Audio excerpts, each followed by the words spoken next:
Well, HBO Max wasn't gonna let me escape the wrath of January that easily, I guess.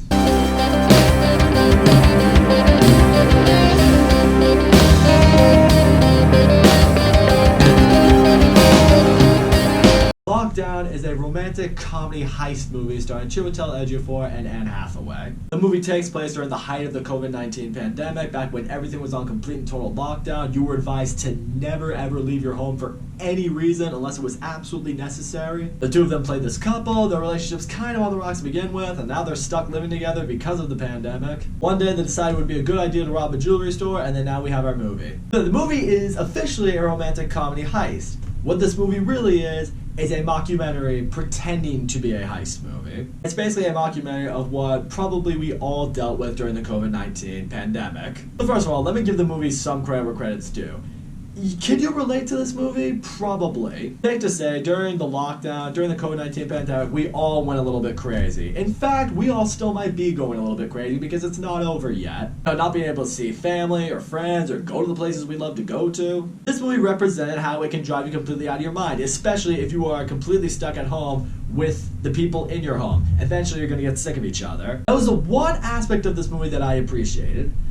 But now I gotta get into everything else. First of all, Anne Hathaway and Chiwetel Ejiofor.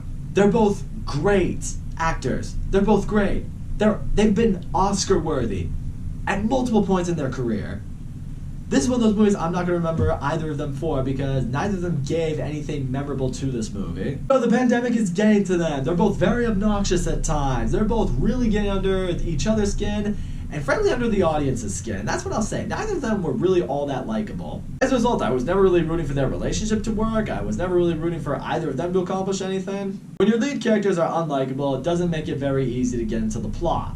And really, what makes the plot of this movie so underwhelming and so just meh is the fact that really, it's not even a heist movie. It's just a movie about these two people who are stuck together during quarantine.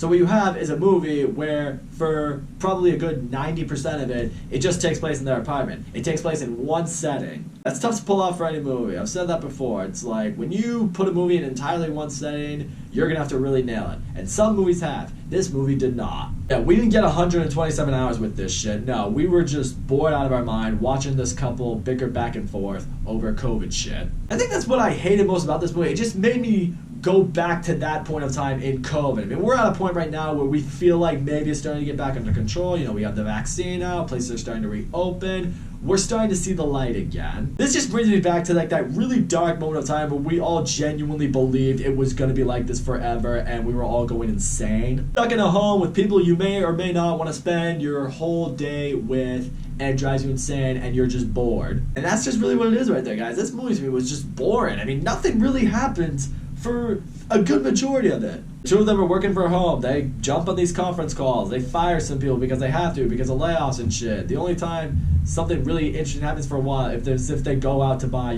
toilet paper. And then by the end of the movie, when you get to the actual heist itself, you think, alright, it's finally going to go down. We're finally going to see some cool heist stuff happens. Maybe this is something they're both actually good at. I'm going to tell you guys right now, straight up, I have never seen such an easy heist be done in my life. Literally, they go in, no one suspects of anything, they get what they need, they get out, and no one suspects anything, no one sees anything. I'm like, are people really that stupid? In a good heist movie, you need people who are smart. You need people who have like a concrete layout, can't fail type of plan. You need to make it seem like it's really hard to get something, especially if it's something that's really valuable. This movie made out like, oh no, there's like this really, really wealthy item in there, and all you gotta do is walk in, get it out, replace it with this thing. There you go, you can leave. There were no thrills, no tension, no anxiety towards that. It was the easiest thing I've ever done. It was just, in and out type of mission, and now, everything's okay. Really? Yeah, apparently Anne Hathaway can't be in good heist movies, Proved that with Ocean's 8, proved it again here. Yeah, really short review for you guys. I mean, long story short, I really didn't want to talk about this movie because, well... Alright, yeah. I have a new dog now. He barks. Hey! Yeah, as I was saying before, he interrupted me.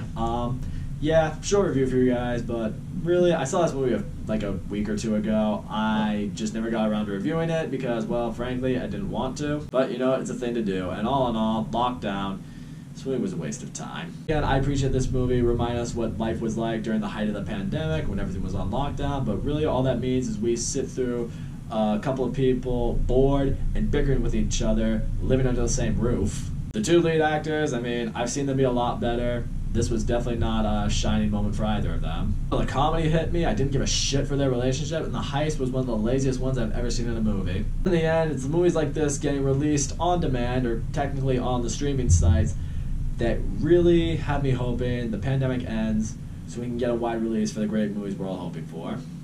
Get your vaccines, people.